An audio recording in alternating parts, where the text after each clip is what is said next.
Hello, here we are in Sterling with Patricia Phillips, who's running for State Senate. We wanted to take a few minutes of your time, Patricia, and ask you what your stand is on pro-life and how you're going to make a difference. Well, Renee, I've been working in the pro-life movement for years, over a decade or so, back in 1995. And I learned how our state legislative process works. And it was a very long process, but over the years, we turned around a lot of the legislation that had really been very pro-choice, very, very pro-abortion, and got back to first parental consent or parental notification before an abortion, and then parental consent, and then we got informed consent, because there were women out there who really had felt deceived by their physicians in terms of not realizing till they brought to life their wanted child, and then they realized what they had done when they had aborted a child years and years earlier. And those kinds of things are heartbreaking. It's very heartbreaking when you find that out later. This is what I actually did. But then also, isn't it true that if parents aren't notified, they're also liable at the same time? So they could have a child having an abortion where it gets complicated. And then who's responsible for all the medical field? And they could be in trauma, they could be devastated, they could be hurt. And the parents have to come in and help rescue them, and they never gave permission, right? Exactly, and there are lots of medical conditions. When you think about the fact that your daughter can't get an aspirin at school because of the potential liability without a written note, then why on earth should we be encouraging them to have invasive medical surgery without a parent's knowledge? There are medical histories that are collected before surgeries like that. Very important things in terms of preventing complications or being prepared should complications arise. So the idea of protecting women's health truly includes things like parental consent and involvement in that process to protect the health and the future childbearing health. The other thing, of course, we uncover is that repetitive abortions lead to inability to conceive children later on in life. And many people undergo that heartache of not being able to have children.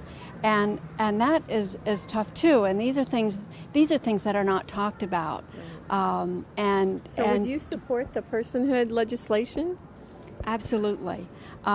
This is a very important legislation to bring out the fact that life begins at conception. This is an area of the Roe v. Wade that at that time the Supreme Court felt they could make an argument that they did not know when life began.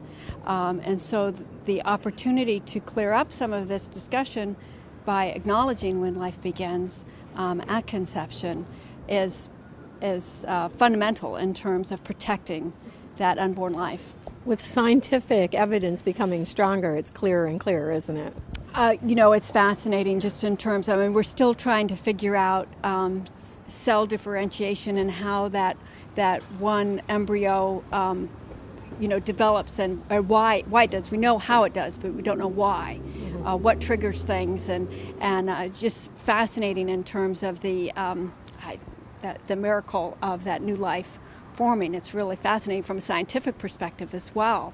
And now with all the video, the imaging that we have. Oh, exactly. I don't know if you've seen that recent picture on the internet with the, I think it's a foot, a baby's foot. You can see pressing on the mother's abdomen, and it's just so vivid.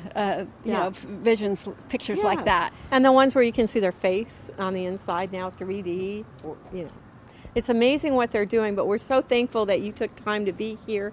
And is there anything else you wanted to add or tell your constituents? Well, I think just in terms of recognizing and appreciating life from conception to natural death, there's other things happening at the other end of life that are concerning as well, that we protect the life and dignity of our aging and disabled members of our society as well, because they are precious too.